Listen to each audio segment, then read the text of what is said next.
Hey, what's up, everyone? This is Brian again, Midnight Coder from the room, and following up on the second question that a couple of folks have pinged me and asked about for this cheat code tracking stuff that I talked about. I'm going to start first with this one here. This was the 3 week one that I just posted a little bit ago. The this 3 week one you see up here on the screen. Uh, think of these cheat codes. You pick another name, call them Timbuktus, Bufus, whatever. It doesn't really matter. But think of the cheat, whether it's 1, 2, or 3, as expected moves. Market makers, option folks are trying to hedge themselves in one direction or another, and they understand that shit can go south and it can go north too. And so they try to hedge and figure out where and how things are playing. And so have been working this indicator for a while now and use it at a couple different levels. And the first one is at a 3 week level, which is kind of a new back test that I've been working on and evaluating. And you can see I got a couple different tabs in here that track this, as well as at a weekly level and tracking and looking at how is the expected move, looking at to play at different levels above where things closed on a day or a week, and kind of mapping that out. And so there's some ways you can, without getting into the details of how I built the indicator, there's some ways you can look at and figure out based upon where things closed, how options are lining up and whatnot, how to map out these different levels at cheat 1, 2, and 3. And so again, kind of with that, basic understanding, this sheet here was built and mapped out November 11th is when it was all pulled together and mapped out, and just for shits and grins to show. Actually, I didn't post that one there in this room here, but I'll show this here in a second for some of the other ones.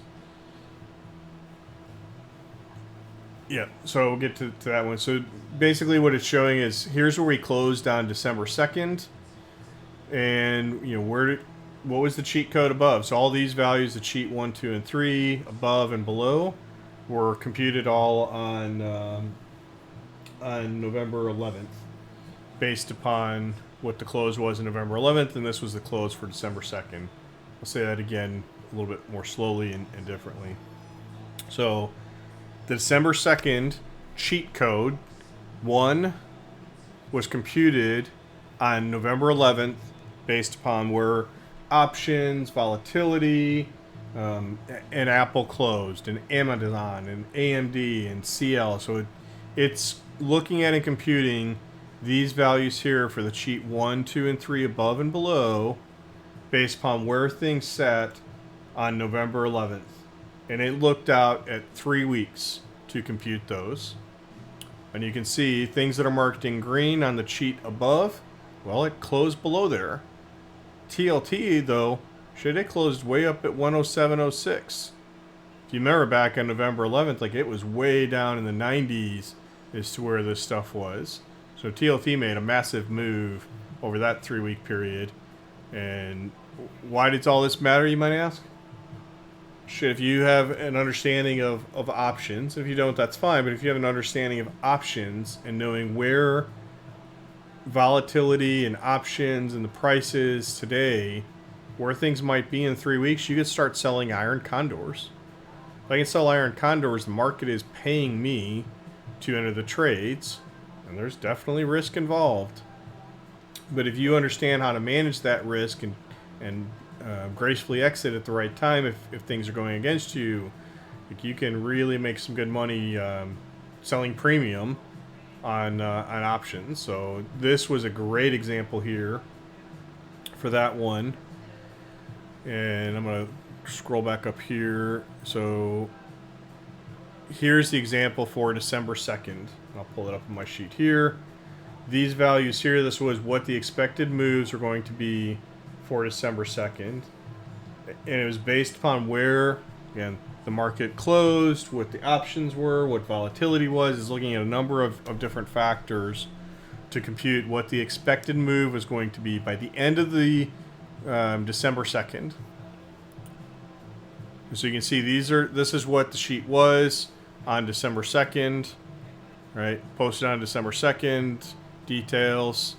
Actually did it on the 27th. The key part is you have to do this and do these projections after the market has closed. You don't want to be doing this midday because prices are moving around, people are hedging differently. So you want to see when the market's closed. Where did all the major participants end their day? So again, done after the market closed on November 25th, computing out where do we expect things to close above or below. Think of it again as kind of expected move. How are people hedging? And this is the same thing that I've got in the other screen here. And so this kind of cheat code stuff is pretty amazing. A couple of us have been tracking this on a daily level to get a sense of how this is working on a daily level and using the options and implied volatility. And you can think of it, it's very similar to ADRs in some regard, average daily range. And so while it doesn't hit every single day, it does hit a lot. And in a lot of cases, it's got some pretty big reversals, especially on the indices. So should get to a spot here in the near future where it can actually release this as an indicator as well, that I think will be interesting.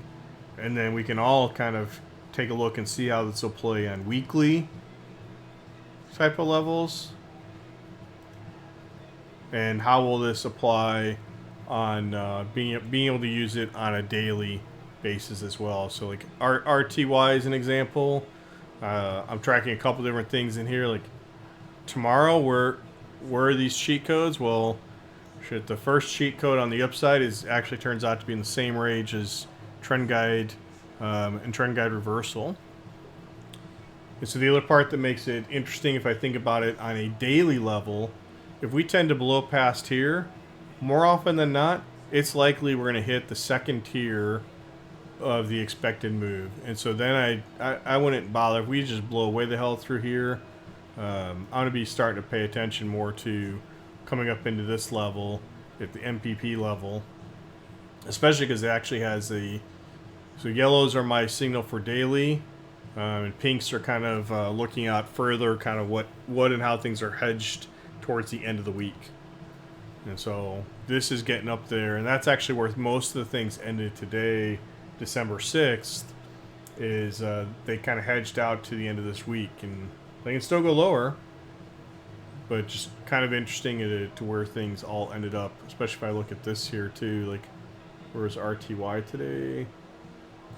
RTY 1819. Huh. Pretty interesting that we came back and we're trying to come above there. If I look right now, after hours, we're up to 1815. I don't have everything turned on at the moment, but anyway, I am starting to ramble. Hopefully that's been a little bit clear. I don't know if it really is.